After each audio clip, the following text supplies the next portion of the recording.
Okay guys, so I've just shown you a few bits and pieces of one of basically the royal castles of the Savoy family that ruled over Turin.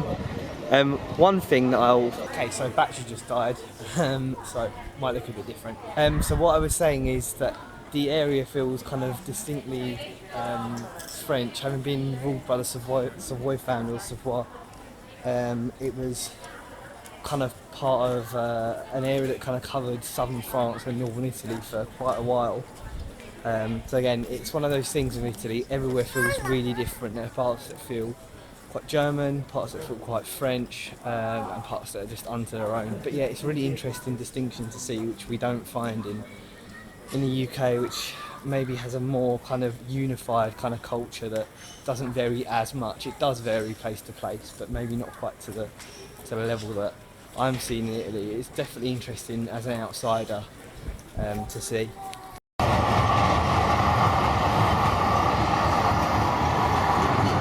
Morning guys, so we are exploring Turin on foot today. I'm still with my second mum, Georgina. She's showing me round. Amazing having someone that knows the city like the back of their hand rather than faffing it out with maps. Really, really good. Beautiful, beautiful place. I say that about everywhere I go, but I genuinely mean it.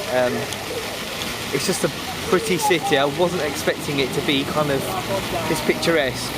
I imagining a more industrial city, but it's actually a really, really nice, well-kept, beautiful place. Yes, it's an incredible, incredible place, and definitely worth a look. It's not really an overly heard of, or kind of, it's not really a city that a lot of maybe Brits tend to think of going to go to for maybe kind of a long weekend. We tend to think of going to Rome or to Florence, but definitely worth a shout, and there's so much to see. And just a couple of things I would definitely recommend if you're ever in Turin or Torino.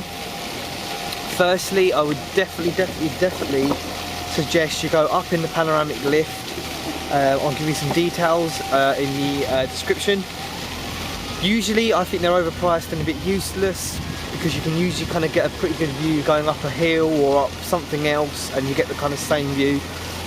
In this instance, no, because the experience of going up the lift itself is pretty epic. You have to kind of see it. Definitely worth having a wander, kind of as I do in every place, just to kind of get a feel for it. The Museum of Egyptian Artefacts is also definitely worth a shout.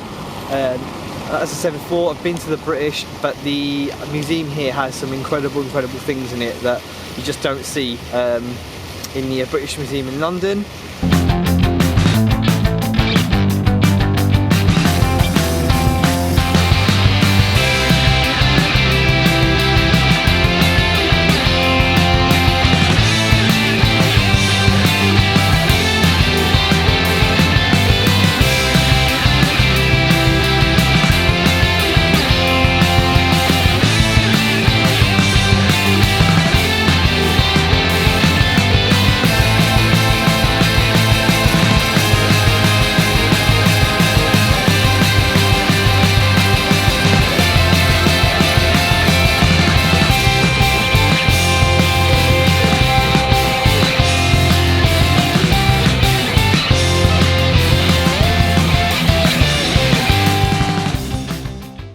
Copy of the Shard of Turin. I don't know if you can just make out the shape there. I don't know if the camera's gonna kind of pick it up, but you can just see it's the head and the arms across the front and the feet, and then so it's in two, so it'd be folded over. So this is the back end.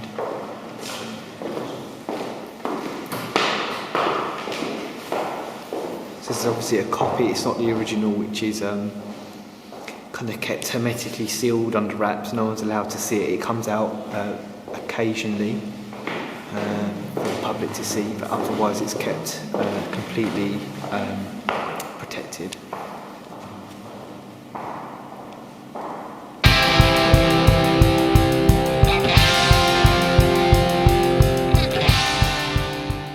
Another little treat, we're going on a little train that actually climbs the hill.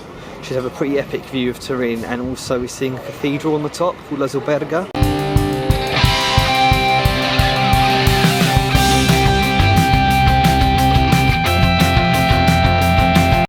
we're going up there, guys.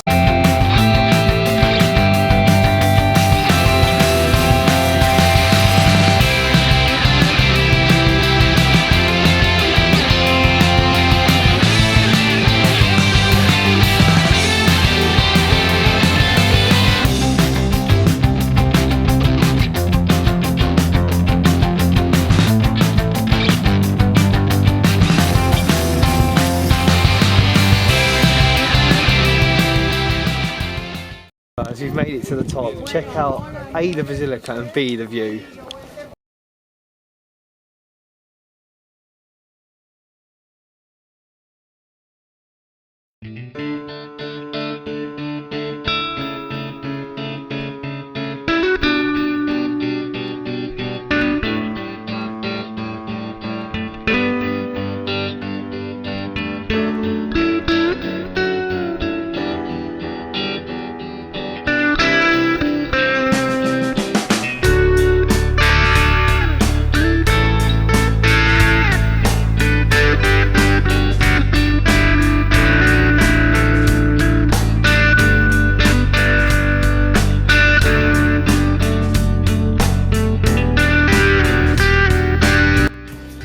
Guys, unfortunately it is a little bit misty, but I mean, even with the mist, check that view.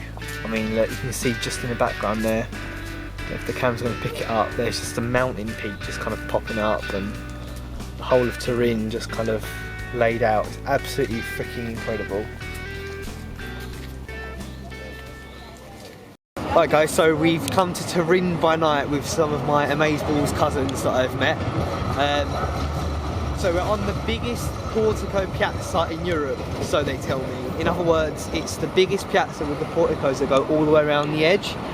Another interesting fact is that on that side of the piazza, the porticos further down are broken, whereas on this side it continues all the way down to the next main piazza. And the reason for that is when the Savoy family was still the royal family of Italy and of Piedmont before Italy was formed, the Queen would actually be able to walk all the way down, even in extreme weather, and not get wet. Whereas the rest of the population would have to walk down the other end and get drenched or in the snow or whatever. She could actually take this whole road all the way down and not get wet. But right now, I've had enough of history and I'm going to go and have a cocktail. So guys, a roundup of Turin. These are my top 5 things to do whilst you're there. Firstly, the glass lift is a great experience, definitely worth the money to go up it, as I said earlier on in the video. Secondly, it's La Superga, or the cathedral on the hill. Again, incredible views, and it's got a really cool story which I think is interesting, so definitely worth a shout. Third, I would just say, do as the locals do. Although this is true of most of Italy, definitely take the time to enjoy the evening and the kind of atmosphere, and grab yourself an apericena, which is basically cocktails, kind of like a buffet dinner. It's popular in Italy, especially in the north. Fourth, I'd say the Museo Egizio, or in other words, the Museum of Egyptian Artefacts. I found it incredible, and most people, it really does rival London and Cairo, which are the other 2 major Egyptian museums in the world, and I'd probably agree with that. And lastly, I would just say explore on foot. Like most Italian cities and towns, there is a plethora of churches and piazzas and cathedrals and just general atmosphere to soak up and enjoy, musicians, that kind of thing. Like I said before, there'll be plenty of information in the description if you want to go and see or do any of these things. And if you have any other questions, then leave me a comment. I hope you guys enjoyed the video, and yeah, see you next time again.